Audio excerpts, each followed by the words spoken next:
You should identify the barriers between you and your goal. உங்களுடைய லெக்குக்கும் உங்களுக்கும் இடையில இருக்கிற தடைகள் என்ன அப்படிங்கிறத நீங்கள் வந்து கண்டுபிடிக்கணும். சில பேர் வந்து என்ன பண்ணுவாங்க, நல்லா ஓடிட்டு இருப்பாங்க, ஆனால் ஒரு காலகட்டத்தில் ஸ்டாப் ஆயிடுவாங்க. உங்களுக்கும் அந்த லெக்குக்கும் இடையில என்ன தடை இருக்குது, எது உங்களை ஸ்டாப் பண்ணுச்சு அப்படிங்கிறத நீங்கள் கண்டுபிடிச்சி அதை ரெக்டிஃபை பண்ணணும். அதை வந்து என்ன பண்ணணும், அதை வந்து சால்வ் பண்ணணும். கண்டிப்பாக சால்வ் பண்ணிட்டீங்க அப்படின்னா நிச்சயமாக உங்களுடைய கோலை நீங்கள் வந்து என்ன பண்ணலாம், அடையலாம். ஸோ ஏன் என்னால் இப்படி ஆக முடியல, எல்லாரும் இந்த ஃபீல்டில் இப்படி இருக்கிறாங்களே, என்னால் ஏன் ஆக முடியல? எல்லாரும் இப்போ பிஹெச்டி ஸ்காலர்ஸ் படிக்கிறீங்களாம்மா, நீ எத்தனை வருஷத்தில் படித்து முடிப்பேன்னு நினைக்கிறோமா? எத்தனை வருஷம்? 3.5 இயர்ஸில் பிஹெச்டி முடிச்சிருவேன்னு உனக்கு நம்பிக்கை இருக்குது. அந்த நம்பிக்கையை தான் ஆண்டவர் பார்ப்பார். ஹல்லேலூயா. ஸோ 3.5 இயர் இல்லை 4 இயர்ஸ் இல்லை 5 இயர்ஸுக்குள்ளே நான் தான் அப்படி சொல்கிறேன், ஆனால் அது 3.5 இயர்ஸில் முடிச்சிடணும் சொல்லுது. என்னை பொறுத்தவரை ஒரு 5 இயர்ஸுக்குள்ளே என்ன பண்ணிடணும், பிஹெச்டி கண்டிப்பாக முடிச்சிடணும்.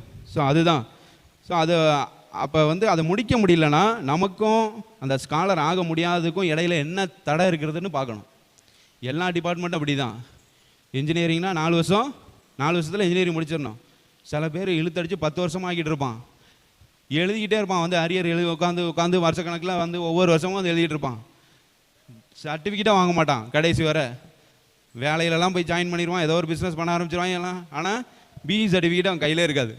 கேட்டால் நான் பிஇ படிச்சிருக்கேன்னு சொல்லுவான். அப்போ உனக்கும் அந்த சர்டிஃபிகேட் வாங்க முடியாததுக்கும் இடையில என்ன தடை இருக்குது, அதை ஐடென்டிஃபை பண்ணணும். ஸோ உங்களுடைய லெக்குக்கும் உங்களுக்கும் இடையில என்னென்ன தடைகள் இருக்குது, நிறையா தடைகள் வரலாம். ஒரு சில தடைகள் நான் உங்களுக்கு சொல்கிறேன். என்னென்ன அப்டக்கிள்ஸ், ஃபினான்ஷியல் அப்டக்கிள்ஸ் வரலாம். சில பேருக்கு பொருளாதார தடைகள் வரும். ஸோ பொருளாதாரத்தில் வீக் ஆகிடுவாங்க. ஸோ அதனால் ஸ்டடீஸை வந்து என்ன பண்ண முடியாது, கண்டினியூ பண்ண முடியாமல் போயிடும். ஸோ அந்த ஒரு தடை இருக்கும். அதை ஐடென்டிஃபை பண்ணி அப்போ ஃபினான்ஷியலாக ஸ்டேபிள் ஆகிட்டு நீங்கள் வந்து என்ன பண்ணணும், கண்டிப்பாக கண்டினியூ பண்ணணும் உங்களுடைய ஸ்டடீஸை. வேலையாக இருந்தாலும் சரி தான். ஃபினான்ஷியலாக சில இது வந்து நீங்கள் லோன் எடுத்து இதெல்லாம் பண்ணியிருப்பீங்க, ஆனால் வந்து ஃபெயிலியர் ஆகிருப்பீங்க. திரும்பியும் எப்படி நம்ம உள்ளே போகிறது, எப்படி ஜெயிக்கிறது, அதெல்லாம் பார்த்து என்ன பண்ணணும், கண்டிப்பாக எஃபர்ட் எடுக்கணும். அடுத்தது சில பேருக்கு வந்து எஜுகேஷன் வந்து ஒரு தடையாக இருக்கும். இது வந்து படிக்கிற பிள்ளைங்களுக்கு இல்லை, வேலை பார்க்குறவங்களுக்கு. ஸோ ஒரு என்ன பண்ணுவாங்கன்னா, சில பேர் வந்து டிப்ளமோ டிகிரி ஏதோ ஒன்று வாங்கி ஐடிஐ, அந்த பாலிடெக்னிக்கு இதெல்லாம் முடிச்சுட்டு அதை வாங்கிட்டு ஒரு வேலை ஸ்தலத்துக்கு போயிடுவாங்க. அங்கே ஜாபுக்கு போனால் அவனால் அடுத்த பொசிஷனுக்கு என்ன பண்ண முடியாது, போக முடியாது.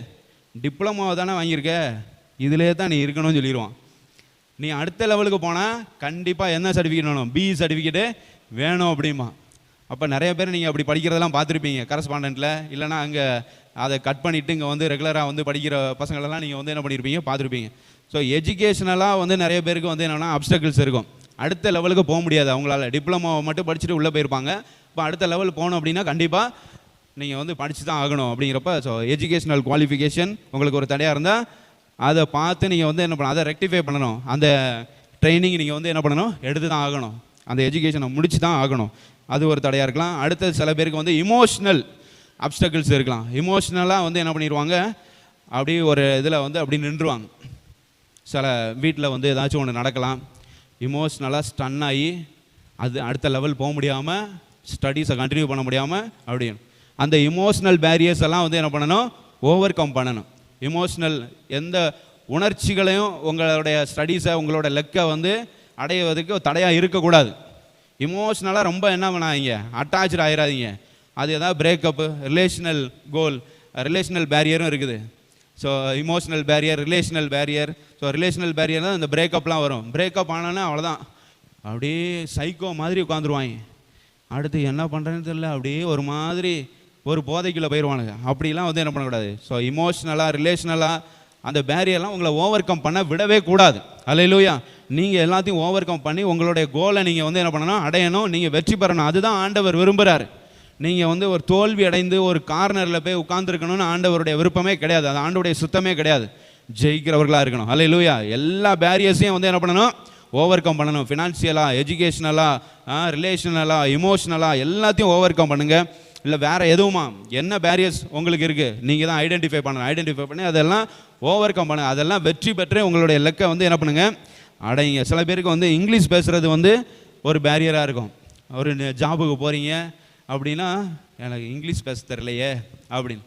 அப்போ அதை எப்படி ரெக்டிஃபை பண்ணுறது? ஸ்போக்கன் கிளாஸ் போகலாம். இப்போல்லாம் நிறைய ஆப்லாம் வந்துருக்கு, டூவலிங்கோ இதெல்லாம் நிறைய ஆப்லாம் இருக்குல்ல. ஸோ நிறைய ஆப் இருக்குது. அப்புறம் வந்து நீங்களே யூடியூப்பு இதெல்லாம் பார்த்து சோசியல் மீடியா யூஸ் பண்ணியே வந்து என்ன பண்ணலாம், நிறைய காரியங்களை இங்கிலீஷ்லாம் கற்றுக்கலாம். இங்கிலீஷ் சில பேருக்கு தடையாக இருக்கும், அதெல்லாம் வந்து என்ன பண்ணணும், ஓவர் கம் பண்ணிடணும். ஹல்லேலூயா.